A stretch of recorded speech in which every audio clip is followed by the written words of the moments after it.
Okay, mate, right.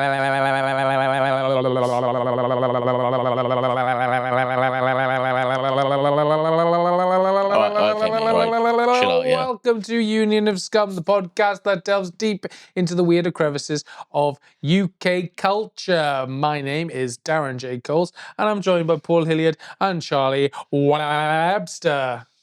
How we doing, lads? Yeah. We've got the World Cup on in the background there, so if you see a kind of glazed look come over Charlie Webster's face, it's because he's not concentrating on the pod. He is watching some sort of goal that they score there. It's only bloody Spain versus another team. I can't remember the name of. Cape Verde. Cape Verde, yeah. Cape Verde. Are you excited? You're a football fan. I love football and I love the World Cup. Oh. So when the World Would you Cup say you're football crazy, football mad? So when the World Cup comes around, it feels like hot Christmas, hot football-y Christmas to me. I get what you mean. Yeah. So the weather, right? Because of the weather, and I just get, I don't know, The damp patch. I've honestly took some time off work Really? to watch for some of the first games. Because it's on at like 3 o'clock. Was it? Silly. Yeah, I just thought, fuck it, I love the World Cup this much. The last one was in England, Croatia. in winter, so I thought I'm going to take some time off and watch a load of football. I watched like 10 games the last 3 days. It's been great. It's fine. It's not as if you're a key worker or a sport worker or people need you. It's not as if I can take actual annual leave off. It's not legally allowed, my friend. Yeah, it's all above board. Yeah, I'm not just I'd pull a sickie, no. You have done though in the past, haven't you? Well, what's the maddest thing you've pulled a sickie for, like event wise? Have you ever event wise? I don't think. I don't know. Any like football matches you went? Obviously, the day after you've pulled a few sickies, but have you ever like preempted? This is going to be a big one. I went. Well, I wasn't a sickie, but first Torquay, 2013. Why would I do that? I don't fucking know. I don't follow football, do I? I'm not you. I'm just giving you an example. Like. Oh, okay. I would say I did get time off work to drive to Germany to watch England semis. You drove, yeah. Well, I didn't drive. I was in the passenger seat, but we drove. Nice. Driving it energy-wise, vibe-wise, you were in the driver's seat. Yeah. That's worth it. What I find is strange about this, I mean, I'm not into football, obviously, but like I don't. It's kind of obviously it's in America, and they've really like dialed up the contrast. Even like color-wise, this looks very bright. This is too bright for what I would. What I'm used to in a football game. It's very Technicolor, day glow. Apparently, aren't they going to introduce like halftime shows? I mean, no, they're doing the quarter. So after 25 minutes, they have a hydration break, but basically it's just an ad break. Right. So the players get a couple of Capri Suns down them, and they go Is back it on serious? Yeah. For like 2 minutes. A couple of oranges, down them. But are they claiming it because America's so hot they need water? But some of the games are in Canada and they're like 22 degrees, so it's not actually that warm. Will he be like, and Rio Ferdinand's just stopping to have a nice little sip of Monster Energy drink there pretty to much. keep you going through a 90-minute game. And also they kind of like, after they've had their drinks, they're raring to go, and and you can hear like the adverts in the background. And they're like, no, can you just hold on? And then they got to play. It's like, but isn't that like I mean, I think most American sports, I think, are kind of shit anyway. And it's very like stop-start. Like American football seems very stop-start. Well, they're for staggered for ads, right? They have quarters. They have like breaks every like 15 minutes, whatever. And they want to basically turn football into that. Yeah, I mean, I'm not a football fan, but I don't like that idea. No, I don't like it either. It is mental that they're like, no, we need an extra water break in America, even though last year wasn't it in like Qatar, which is the Middle East. But it was in winter, so it wasn't as hot. Oh, sure. And they took breaks in workers' wages, like they just didn't pay the people building the stadium. Loads of people died making the stadiums. Really? Like the pyramids of ancient Egypt? Yeah, loads of people died making it. Yeah, so it's for the good of football, eh? For the beautiful game. For the good of football. Beautiful game. Yeah. All right then. Well, that's the World Cup covered. Should we get into this? Yeah, man, let's do that. Should we actually get into this big old pie? Paul, what are we going to talk about this week? I'm going to talk about Misfits Boxing. Oh, Charles. I'm going to talk about Vinnie Jones, the footballer. And this week I'm going to be talking about tanning beds. Who wants to go first? I'll talk about Misfit Boxing because there was a big fight on this week between a lad who we've covered already, Ibiza Boss. Ibiza Final Boss was Episode fighting. 2 of Union Scumbags, Ibiza Cuddles. Go back and watch it and see what we're talking about. That was our first ever episode. It's a terrible episode. We've come a long way. I think it was the second one. Because we didn't put out the first one. Did we cancel? No, we did put out the first one. Yeah, no, I think it's the second one. But yeah, we talk about this. Is that the one where you complain mostly in it about people? No, it was the one, Paul, if you remember, you covered David Bowie and just talked about how he's a paedophile and a tax dodger, and you were refused to get off that soapbox for a good 15 minutes. Just saying. I listened People don't talk Let's about not it get enough. him started again. I listened back to that episode, and me and you were visibly just, you could hear us going like, a lot in it. We were sighing a lot. Yeah, but everyone loves Bowie so much. It's like, yeah, Oh, but let's That's all right, Paul. you fucking come on. Okay. Foxy Boxing, let's go. Yeah, you're like Trump with the fucking. I have seen somewhere else. Foxy Boxing, yeah.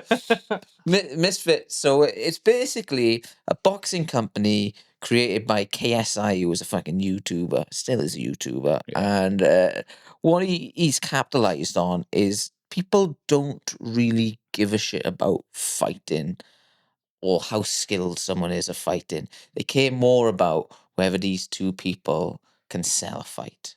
And so I think Misfits Boxing came around when Logan Paul was fighting KSI.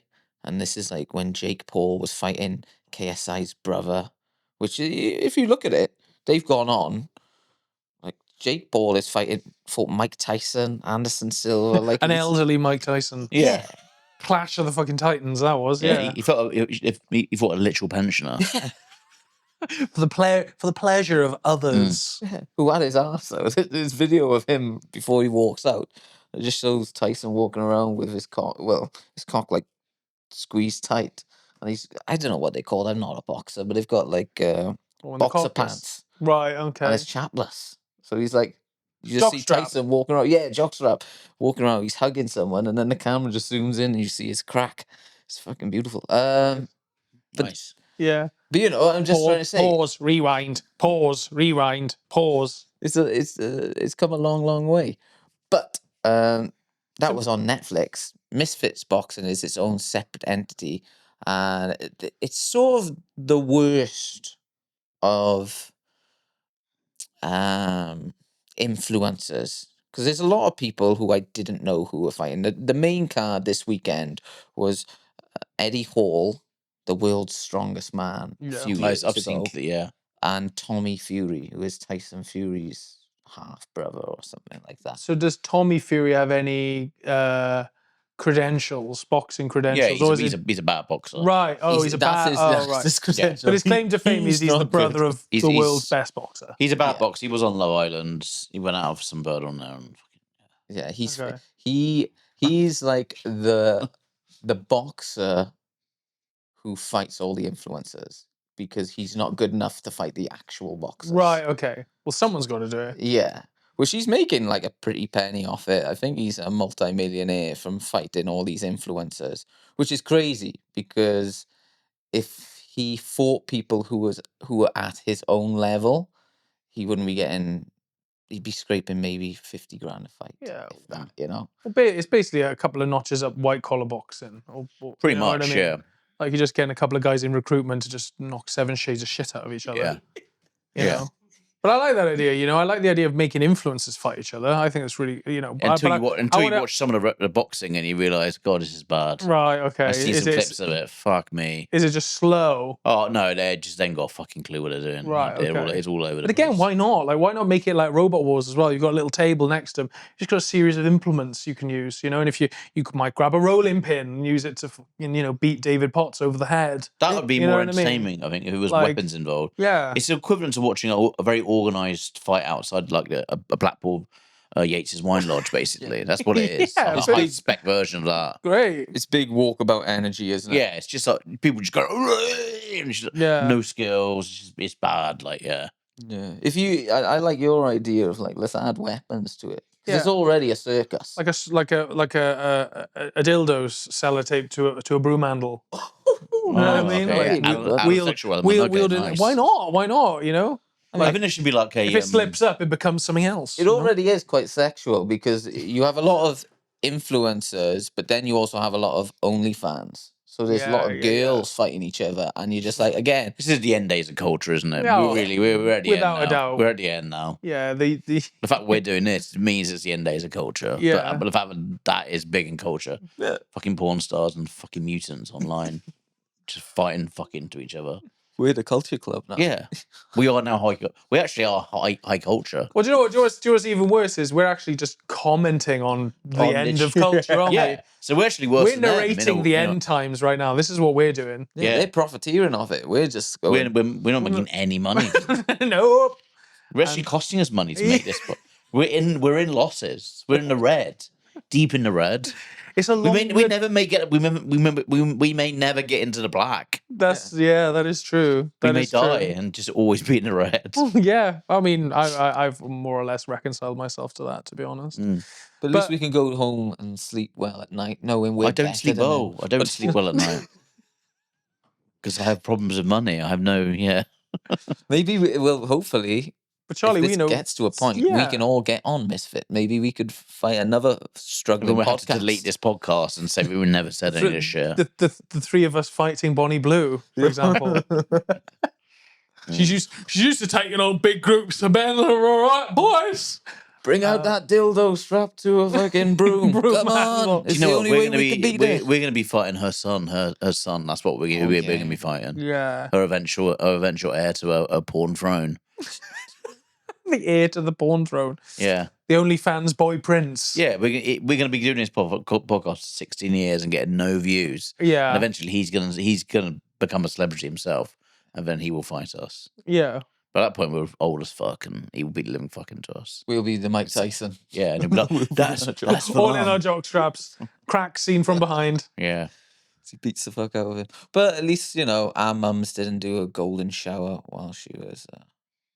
I don't know. Maybe I'm. Speak for yourself. Yeah. Well, I'm just trying to think of what funny influencers I'd like to see fight each other. Don't know. Ollie Murs. I don't think he's an influencer. I think he is a legitimate pop star. Do you think he's a legit D-list celebrity? I don't know. I don't know how popular he is now. I don't know. I never followed his career. Are you not on the newsletter? Because I am. Yeah, I don't know how popular he is. I don't know if he's in a sort of rut because I never followed. Well, this is the mix I don't know. you have. You have a lot There's so much culture now. I just don't know. There is too much culture. So you either have to be showing your bits on OnlyFans to be a Misfits boxer, or you have to be like an influencer rating food, or like I beef a final boss. That guy just wandered round. Yeah, he's just a scaffolder got lucky, basically. Yeah, what about that? Ibiza Final Boss versus Wakey Wines. Oh, that would be great. Wakey Wines would be... Yeah, to be fair, I'd be up for the Wakey Wine. Wakey Wines versus... I don't know. The woman who put a cat in a bin. Yeah. Yeah, she's old Her school. versus Bonnie Blue. Her versus Bonnie Blue, yeah. Or lady who put cat in a bin, and you know that lady who got caught dancing at a bus stop a few years ago. I loved her. And everyone got, like, some people were trying to bully her, but then everyone got behind her. Bin lady versus bus stop lady. Who is the better lady? Or the fat guy who got a secret picture of him taken in a club. Do you remember the big fat guy? And he had a bald head, and they went, "Oh, look at this guy. Look at this creature," they called him. And then someone shared it online. It went viral, and all these, like, supermodels and stuff were like, "Yeah, we'll take you out for a night out." And they all took him out for a night out. Well, he's already won, isn't he? Yeah, well, get him in the ring. Get him. Don't remember him. Don't remember Ronnie Pickering. Him versus Ronnie Pickering.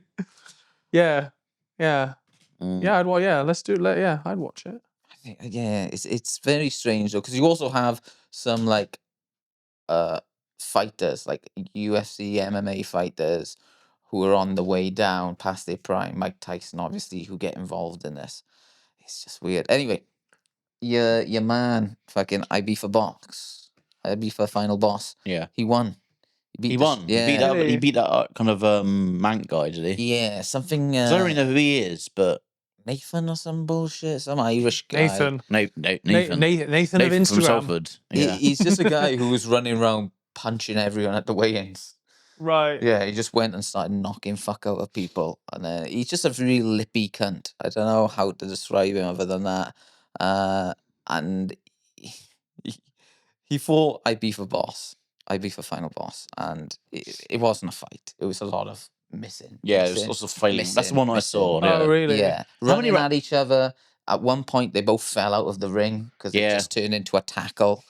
It was embarrassing. Kind of like WWE wrestling. How many rounds are there, Paul? There were 4 rounds. Even for the main event, I think there was 6 or maybe 4 for Eddie Hall. So it's like they're not really fighting. Again, it's celebrity deathmatch. Yeah, that's what it is. It's just like we both know these faces. Yeah, they've sold a fight. It's perverse more than anything. It takes away the whole the art of boxing. You know? Did Eddie? Who did he fight? Eddie Hall, the big strong man. He fought Tommy Fury, and he won. No, Tommy Fury won. But again, that was like Eddie Hall chasing him because he knew if he gets close to him, he'll beat the fuck out of him. Yeah. So he just jabs and bounce. Yeah. There's also one fight with a man who's considered the UK's hardest man, Big Stacks. This 32-year-old who's just fucking huge. And that's his whole Instagram stories. It's just like, this is my influence. I just walk around looking massive. And who's that other guy? What's his name? Jim. Jim will fix it. No. Yeah, Jimmy Savile. Get him in the ring. No, what's his name? Fucking Jim Shark or something like that his name is? The Jim Skin. Jim Skin. He's doing it the best because he gets invited to these things and then he just live streams whilst he's in a tuxedo, drinking lemonade, going, "Hey!" and the crowd's just loving it. Jim Skin, Jim Skin, and that's it. Because he already knows, he's like, I'm not gonna get into any fucking fights. Yeah. He got pressed at another fight one time by this guy called Scars or some shit because he's got a scar on his face. And he was just like, I'm not here to fight, mate. I'm just not gonna. I'm in my 30s. I'm not a boxer. What are you doing? Yeah. And they're all just calling him like Foreskin. What are you doing, Foreskin? And you're just watching this 30-year-old get bullied, and he's just like, all right, I'm going home. I'm getting an Uber. And he live streams all this, and you're like, oh, that's pretty nice. That's kind of the antidote. Who do we think that we could fancy our chances against? I'd like to see Charlie and David Potts. Again, I know he's a telly celeb, but he is sort of segued into influencer now. You and David Potts. Which is because we're both, on the larger side. But yeah, it's all weight categories, isn't it, in boxing? So I think you guys are in similar weight categories. Well, not in Misfits. In Misfits, you've got... Tommy Fury was like 215 pounds, I think. And then you had Eddie Hall, who was like 400 odd. Right, okay. Like, it doesn't really matter. Again, it's a circus. It's a freak show. Yeah, You've got these beautiful ladies who are going to fuck out of each other. And it's all about the press conference. Because people the trash talk. Yeah, the trash talk. There's people like slapping each other with burgers. There's, like I said, the guy who fought I'd Be for Final Boss ended up punching the Big Stacks fella for no reason. He just fucking ran up to him, punched him. So then Big Stacks couldn't have an actual boxing fight. His boxing fight had to be with a guy called Arms, another huge man, and they couldn't punch each other in the face because his lip was all fucked up from the lunatic. So they had handicaps, like they had to tie their arms behind their backs and stuff like that. It's very much like the gladiators, isn't it? When they used to fill the Colosseum full of water, and apparently they used to like chuck sharks and stuff in there, and they used to have people on small boats rowing, and they just fill the tank with sharks and just go, well, let's just see what happens. I think we're going to get back there. We're slowly, hopefully in our lifetime, we'll get to like Running Man territory where we'll just watch people get killed on screen. We'll be competing for like £1 million, but it's a fight to the death. Yeah. It's like a battle royale or what's it fucking called? The Condemned. Yeah. Did you ever watch that? No. Shit film with Stone Cold Steve Austin. Pretty much battle royale, but Yeah, I think I could fancy my chances against someone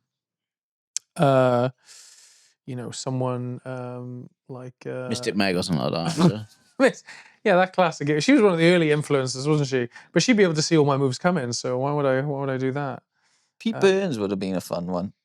Yeah, again, he's not really an influencer. Maybe I could do some sort of like someone who just makeup tutorials or something. Oh, a young like girl. A teenager or something. Teenage girl, yeah. Speed up a teenage girl, is it? Yeah, absolutely, yeah. And tell you, look, he's drifted off. I still think it would be a struggle, though. Yeah, no, I think they'd have a lot of advantages over me. Yeah, especially if they got their makeup kit. Yeah, because then I'd be bewitched by, their cobalt lipstick while they just uppercutted me. Knockout one punch. Paul, I could see you maybe, I don't know, like someone off the dark internet, like homeless people or something like that. Someone who reviews burgers. Rate my takeaway guy. Rate my takeaway guy, yeah. Or maybe one of the Americans, because the Americans, they always review fast food in their car, which is the saddest of all. Do you get this on your reels? No, I don't actually. Do you Paul. get this? I don't. I've seen some of it. I don't. Yeah. Producer Sam's not in, because me and you is just as sad and lonely as each other. It's bleak, isn't it? Because you're just watching like a fucking guy chomp down on some like fried chicken, and you're just going, and you have to listen to him eat for 3 seconds, and he goes, "Yeah, that's good," and you're like, "What am I doing with my life?" The reviews are always so bad. Like, yeah, it's good. It's warm. It's warm. It tastes like chicken. I'm like, oh, okay, brilliant, nice. Yeah, it's good. Oh, the chips are good. Oh, another frozen chips. Are they great? Brilliant. Right. And I tried in a bun as advertised. Yeah, bun's good. Bun's good. Yeah, sauce is good. Soft. Yeah, cheeseburgers. It's just got a burger in it. It's good. It's just cheese. That is a bar of chocolate. Yeah. It's so limp, all these fucking reviews. I know, and I don't know why I watch them, because I think it's because I just want to see the food. I'm like, I've never been to America.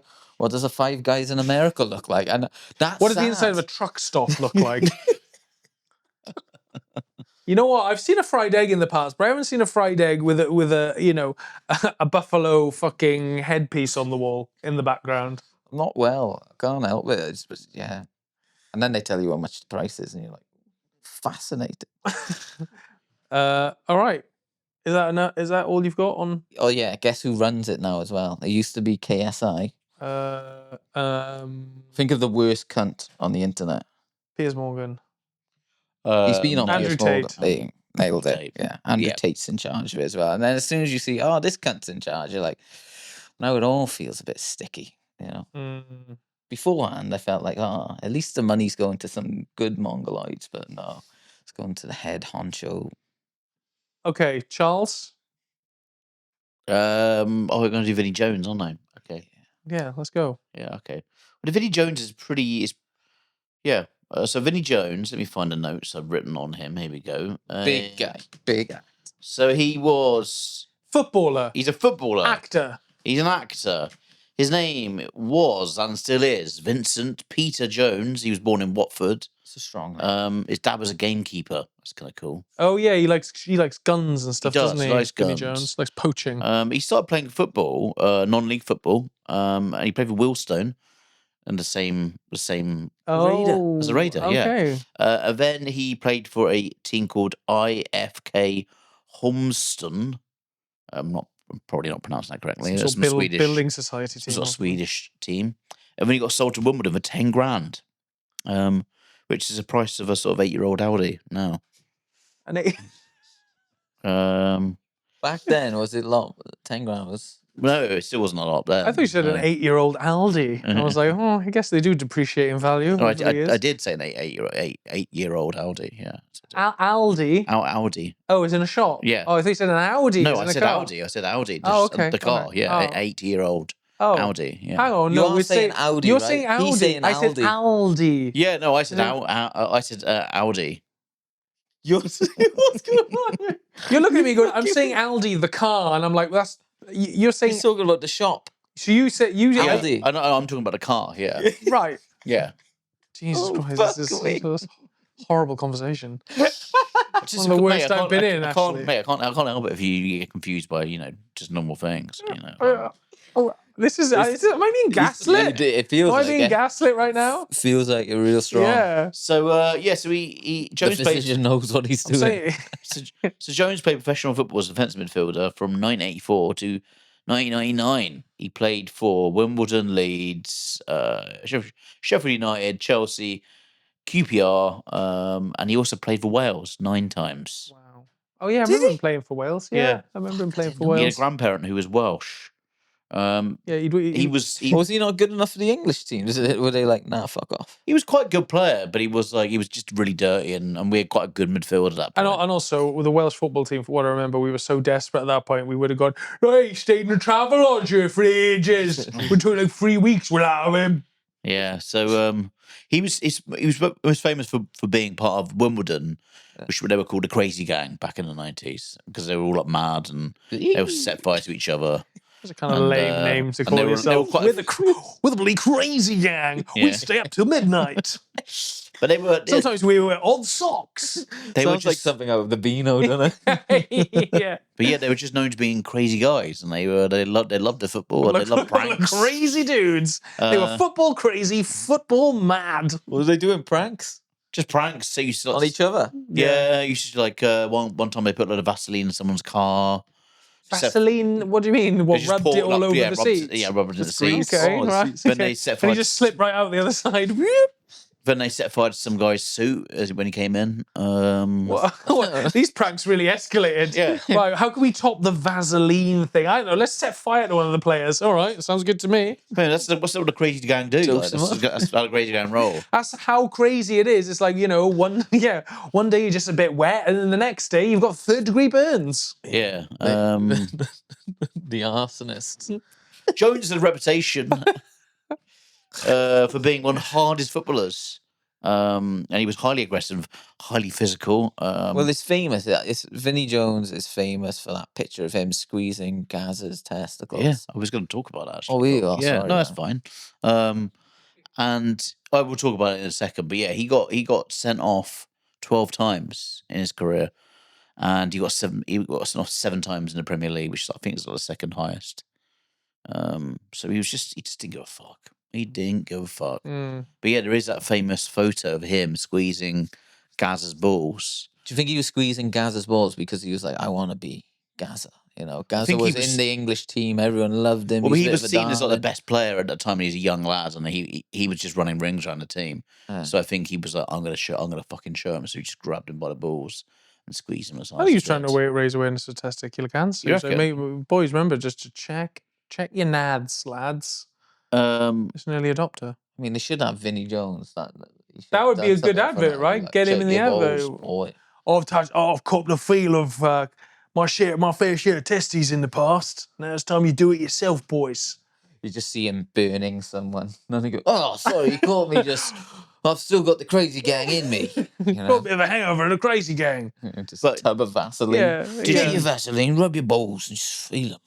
Did you know that to say sorry after that event, Vinnie Jones wanked him off? No, he bought Gaza a toilet brush to say sorry and sent it to him in the post. A toilet brush? Yeah, mate, it's another thing that a Crazy Gang would do. Wow, yeah, you don't know what you're gonna get. Yeah. Just say sorry, I'm trying to think what else he did. Was he working whilst he was playing for Wimbledon, or by the time? No. By the time he went to Wimbledon, that was the first professional club. So he was in the What was he working? He was in the Premier League at that point. Are you making sure wasn't a benefits cheat, Paul? Was he working at the time? Was he claiming? He was claiming when he was playing for Wheelstone with the Raider. He was working as a hog carrier, so he was just lugging fucking bricks everywhere. That's what he was doing. Is that what hog? I thought he was like carrying meat. You mean? No, it's not a hog. It's a hod. Hod. Oh, sorry, I heard hod. Yeah, it's not a hod carrier. Hog carrier is a much more. Well, that's what he was doing with Gaza. He was carrying his hog. Do you think there's actually a job of people carrying hogs for money? I know, back in the day, yeah. Like you would what, in the 90s? And people walking around going, oh yeah, he's a bloody hog carrier. He's a bloody hog carrier. All he does, he goes from slaughterhouse to slaughterhouse, just carrying hogs on a string. Bloody pillar of the community, that boy. He's a hog carrier. Yeah, I mean, he's a big man. So he is a big man, but I just, He could be a farmhand. That's never been a job, but carrying hogs, probably, maybe not since like the 1500s, that's not been a job. That's a shame. One of those pointless jobs, that was a shame. The invention of the motor car, the hog carrying industry, just absolutely, the bottom fell out of it. Yeah. That's why I'm a Luddite. Smash it all, bring it back. So in 99, while he was still playing football, he did an audition for Lock, Stock and Smoking Barrels, a Guy Ritchie film. Say it again. And, hog stew and 3 smoking bizzles. He's playing the hog carrier. And he was born to play that role. He basically went for a minor role, and Guy Ritchie liked him so much that he sort of promoted him to a much bigger role within the film. Would he play Big Chris? I believe his name was. And that just sort of launched his career. And after that, he did Snatch. And he's done about 20 odd films. He's now You know, he's gone from strength to strength, doing like, you know, The Meg 2 and fucking Sharknado and To be fair, crap films like that. the films have got shit. He's done some big ones though. He's an X-Men, weren't he? He's an X-Men. He's He played the Juggernaut. He's done. I'm the Juggernaut, bitch. Mean Machine. Mean Machine, where he plays an angry footballer in prison. They're all very. He was in. He doesn't have range. He's gone in 60 Seconds. Yeah. Was he playing that though? Was Euro Trip? He's done Euro Trip. He plays himself being an angry hooligan. He's done X-Men. The Last Stand. Was it? X-Men. He's done the Juggernaut. Angry villain. He's done The Riddle. Yeah. He was in Marley and Me. Played the dog. He's done The Midnight Meat Train. The Midnight. The hog carrier. Charlie, come on. He's done Fire with Fire. MacGyver. Midnight Meat Train is him on a subway train, just killing people with a hammer. Is that it? That's it. Well, we don't know. No, we do know. I just told you. Have you seen it? You've seen it? I've seen the trailer for it. Oh, really? I'm not going to watch that shite. He's like, let's get these motherfucking... Is it good? It's a great film. It's a good film. Okay. Let's get these motherfucking hammers off this motherfucking train. But that's it. He's just a fucking nasty cunt in every role he plays, right? He was in Extras. He was an extras. Opposite Ross Kemp. Yeah. Oh, yeah. Again, he threatens Ross Kemp. Yeah, he threatens Ross Kemp. He was in A Gentleman and The Big Ugly. And Year One. Man, loads of these, I have no idea what they are. But yeah. Okay. So he's had quite a varied career. He's had sort of two big careers. Yeah.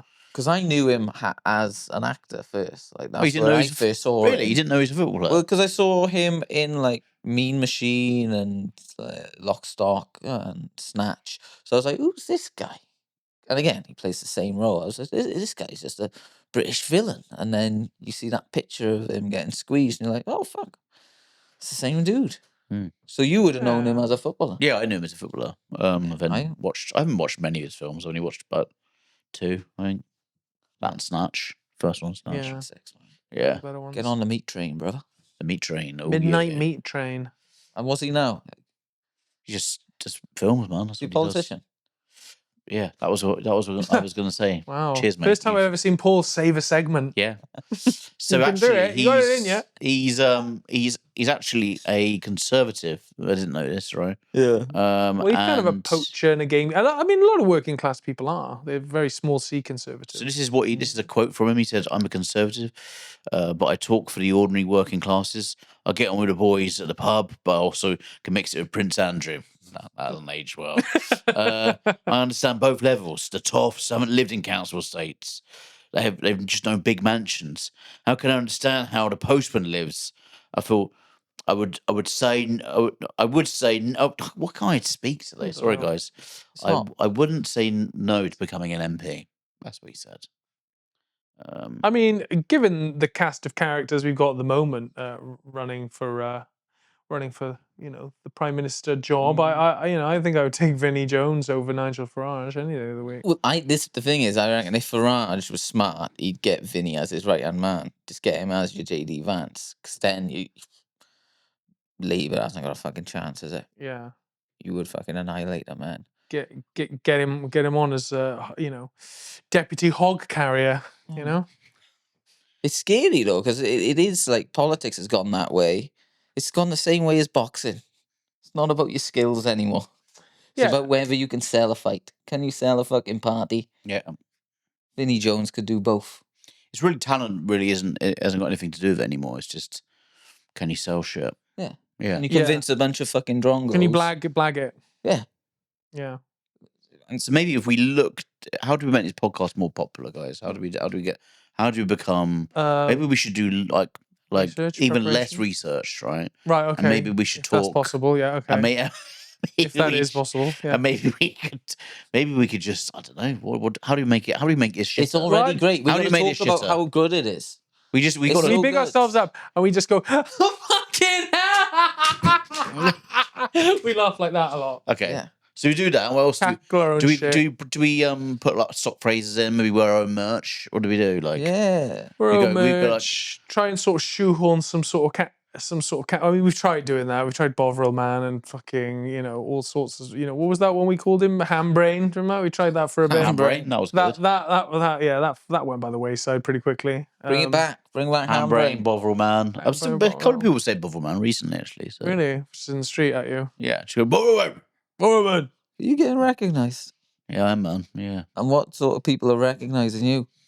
Just people, man. Just fans. There are people who come into the coffee shop where I work and they say, "You came on my feed the other day," but it's like accusatory, as if like, as if like a water of Veruca. Yeah, or like they saw my homemade sex tape or something, and they're like, "Yeah, I saw you on my Instagram the other day. Didn't enjoy it."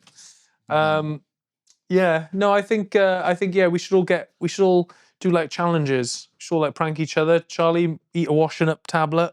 That'd be quite interesting. Do that on cam. Yeah. Washing and frothing out the mouth like that. We got to grease someone's car, and then we got to get a load of Russian millionaires to fund us. That's what Farage and Vinny has taught us. Yeah. So. Yeah. Rip John Fashionu's cock off or something like that. Yeah. Nice. Pretend to be for the crazy gang. For the crazy gang. Okay. And now to finish us off, I want to talk about tanning beds. So as we all know them, we all love them. We all know people who use them. Tanning beds. So basically, Charlie, explain to the folks at home what a tanning bed is. I've never actually used one. As an avid user, clearly. I've never used one, but I heard of these sort of mechanical machines where you... Contraptions. Where you sort of slide yourself in like a sort of bit of like human ham into this sort of like hot... These two sort of hot discs that then heat you from within, slowly cook you. You wear a couple of goggles, maybe a little paper thong, and then you pay him, I don't know, a couple of pounds, £2 or £3 to use it. I don't know. Maybe, you're not far off. Is that how it works? Yeah. Paul, anything to add to that? Yeah, I've never used one, but I saw Final Destination 3. I've always had a fear because 2 of the girls get cooked in that. Well, I was looking at this on Reddit, and there was actually a whole Reddit, a subreddit talking about that. People going, "I've never used the tan bed since seeing that film. I don't want to get cooked into human jam." Yeah, but with that one, it's so like death comes creeping for you. So like there's slush puppy, some condensation comes and it turns to liquid, and then that causes a shelf to fall, and it's like it's so over the top.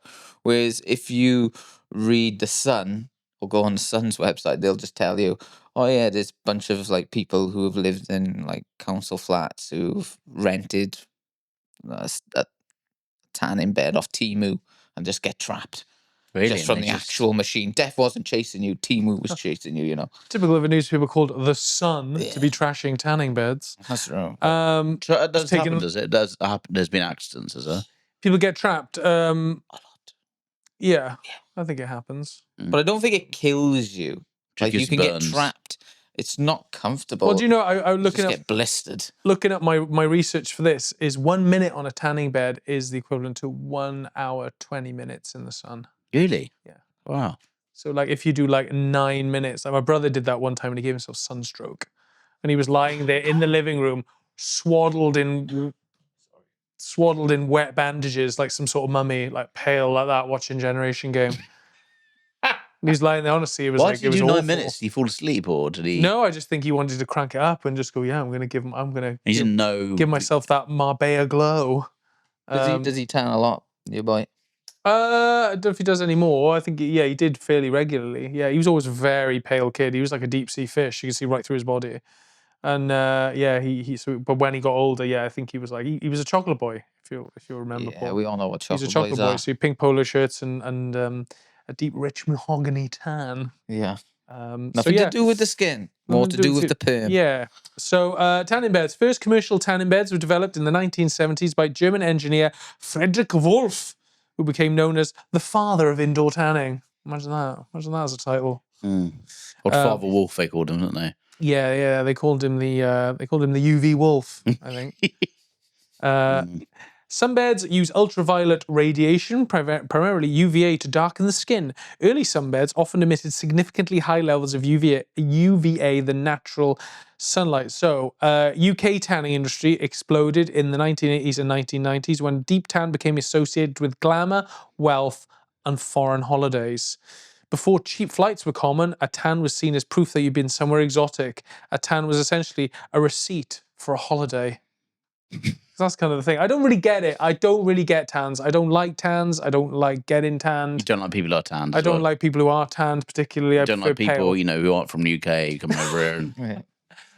Look, I'm just saying. You got a problem with the small boats, is it? Or no, I'm just saying, like, if you're not descended from the Caucasian mountains, I'm not interested in speaking to you. No, I just don't get. I don't see. So I was like, I just don't see the.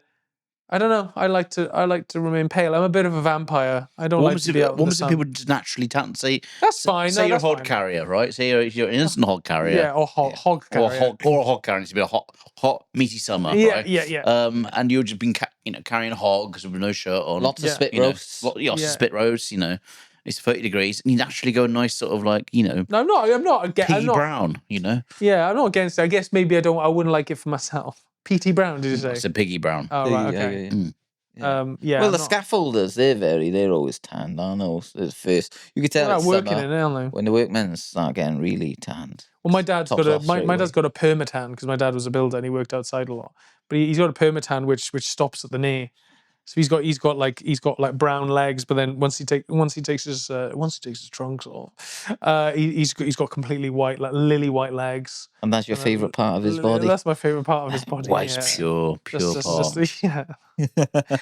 My dad's beautiful white untouched thighs, his virgin thighs. It's fine. He doesn't watch this. Yeah. So yeah. I mean, I don't like just because my parents used to do that. They used to lie in the we used to go to fucking Magaluf, aka Shagaloof, and all these like Tenerife, all these places, and they just lie in the sun for 8 hours a day. It was fucking mental. I was like, "Are you not bored?" I was really bored. That bored me silly. That. Yeah. Didn't your mum used to get her knockers out or something on the beach? Yeah, my mum used to get her tits out all the time when we go on holiday. I remember going to Lanzarote, going around the supermarket. She's got fucking knocks out. Picking up the supermarket. Yeah, picking up sliced ham and fucking melon or whatever. Yeah. She's got knocks out. Well, that's cultured. That's what people Baker did. peering over and just going, 2 more buttons, Mrs. Webster. I remember greasy old sort of like Spanish guys just looking at her tits as a child and going, I remember that. I remember, they might it. Don't you look at those? I just remember it as a thing. I remember it as a core memory that my mum had her tits out. That would be mortifying to me. Yeah, I think it. I'd never forgive her for that. I don't think. I think I was like, Mum, why have you got your tits out? Why have you got your knockers out? Yeah. She was like, I'm on holiday. I'm allowed to. Yeah. It's as the Lord intended. But she's odd because she's a real big Christian as well. So getting your knocks out, you'd think she'd be more conservative, but actually, she fucking loved having them out. Really? Yeah. Of course. Good on her. That's the way God built it. Yeah, it's Garden of Eden. You know what I mean? Like Adam and Eve. But you'd only do it in Spain. She never do it in the back garden. She wouldn't do it in Bognor Regis. She ain't got the fucking balls for it. But I do remember her. We went to Lanzarote one summer, and fucking it's a boring, weird place. It's just everything's been shipped in. There's like all the sand is like imported.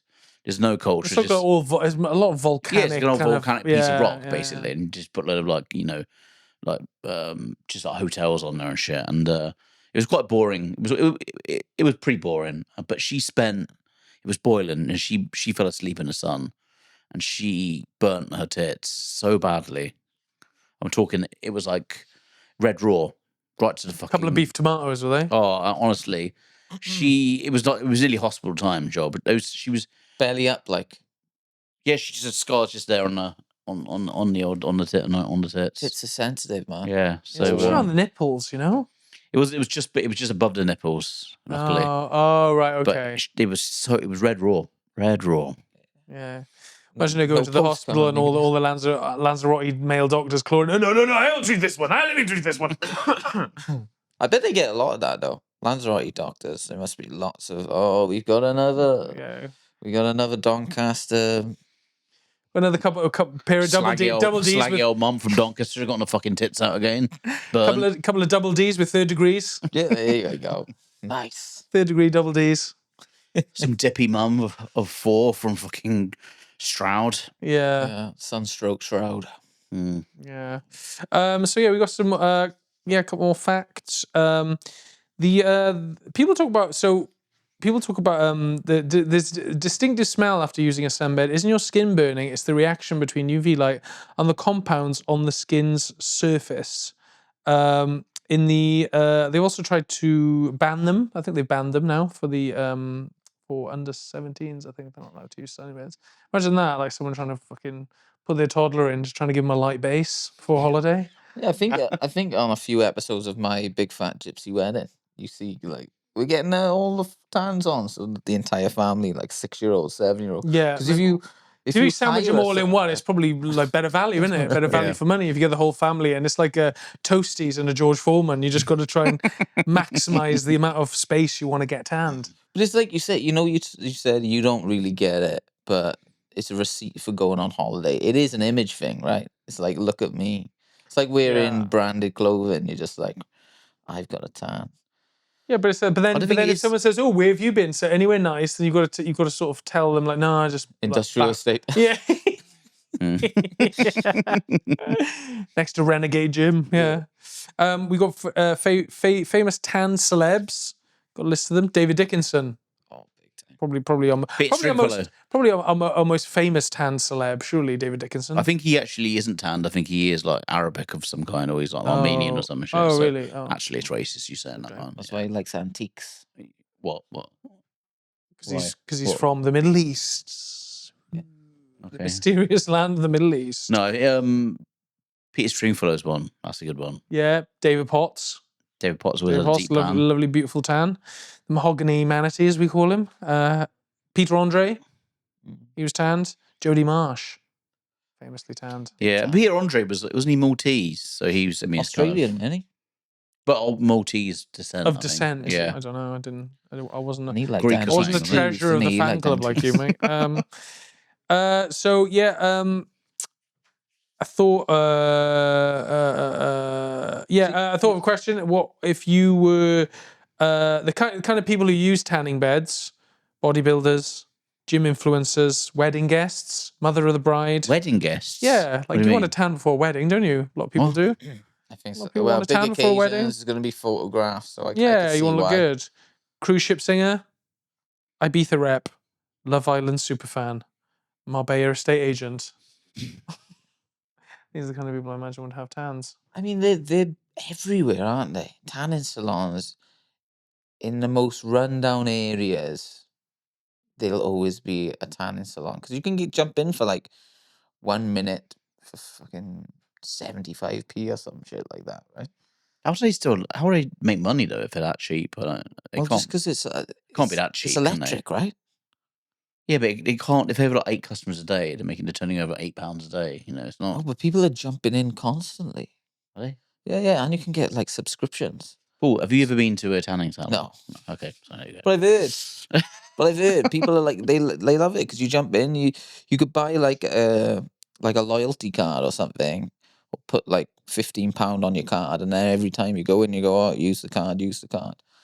It's weird, man. But you think about it, the valleys as well. I remember watching a program a few years ago, and they said per square mile and for population, the South Wales Valleys spends more on like appearance than anywhere else. So hairdressers, barbers, frosted tips, tanning, all that, gyms, bleached arseholes. Oh yeah, I'm not lying. And when you walk around the valleys, you see it because we got fuck all else. Yeah, we have got nothing else. You go anywhere where there's like fucking, a deprived area, and everyone's just like, oh yeah, but my kid's wearing Nikes, or you got a really nice tracksuit. Yeah, but you can't afford a house, you don't own a car. Fair enough. You're still eating dog turds. Yeah. You ride it on the bus, but you look like Jody Marsh from fucking 20 years ago. Brilliant. Yeah. Because that's all they've got. The thing is, you got all these like deeply tanned people walking around these like, dilapidated kind of towns and villages. It's like with all these sort of old mining communities. It's also the like you're in the DRC. Yeah, that's your identity now. You don't have like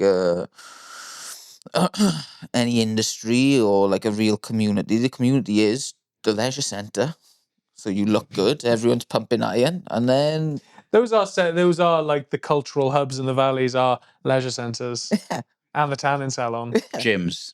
gyms. Yeah. Mm. Would you rather be the most tanned person in Britain or the palest person in Spain? Palest person in Spain. Yeah. Why? Because the tan. Is it a natural tan or is it like someone who fake tans but then like cooks himself? Probably a bit of both. Yeah. Sunbed topped up with fake tan. I'd rather be the palest man in Spain because I'd be like people be amazed. I'd be like, I'd be famous. I'd be like, I'd be like a rare Pokemon. Yeah. There he is. El Waitio. El Blanco. El Blanco. El Fato Blanco. There he goes, the fat ghost. The fat albino fish. Here he comes. They call him the White Hawk. He wanders free. He is moneyed. He's from England. Oh. Yeah. He's from England. Oh. I think if you don't put vegetables in your paella, you will end up like the fat ghost. If you're over tanned, I think it gets to a point, and you see him where you're just like, "Is this racism now?" Yeah, especially it flirts. It's on the cusp. Yeah, you're like, I think this is too much. Do you know what? I was considering going to the tanning booth recently because I got really bad eczema. And what I've worked out is every time I go on holiday somewhere warm, my eczema just disappears. Just loves the heat, right? Yeah. Like, my skin does really well in the heat. That's why in the summer I have better skin. So I'm thinking maybe in the winter I'm just gonna go down on the beds and get fucking tanned up, like sort my skin out. Yeah. So I might actually, honestly, I'm gonna start doing it in about October time. Yeah. People seem happier. I'll be honest. Like Sean, as long as you don't abuse them to the point where you're like turning yourself into a crisp. Yeah. Can age you though. Can age you I don't give a badly if you fuck. constantly tan. Yeah, I mean, you're. Yeah, I know, but I'm not gonna go mad. I'm just gonna get a light tan, like. And I know you're a man who likes to make a save in. So what you should do is just line up a load of George Foreman's maybe and just put yourself underneath for a couple of minutes. Or a big one, like a massive one. Yeah, big old George Foreman. Just to round this off, I came up with just some amusing shades of tan that I imagine you could buy in the shop. Benidorm Gold, Marbella Sunset, Tenerife Tax Exile, Essex Nuclear, because the Essex tan was famous for a while. Jesus Christ, Paul. Rich Tea Biscuit Bombay Beauty, Cracked Treasure Map, Baked Bean Sheen, Greg's Sausage Roll Glow, Rust Converter Orange, Toned Traffic Cone, Safety Barrier Scarlet, Pub Carpet Brown, National Trust Bench Deluxe, and finally, Well-Loved Cricket Ball. Very nice. So thank you for listening to Union of Scum, everybody. Hope you tune in next week. Go see Paul in Edinburgh. He's got an hour show in Edinburgh.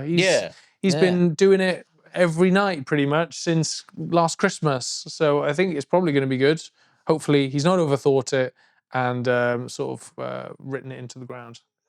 He's probably not. It's a very good show. I went to see it recently. Thanks very much for listening, everybody. Goodbye. Bye-bye.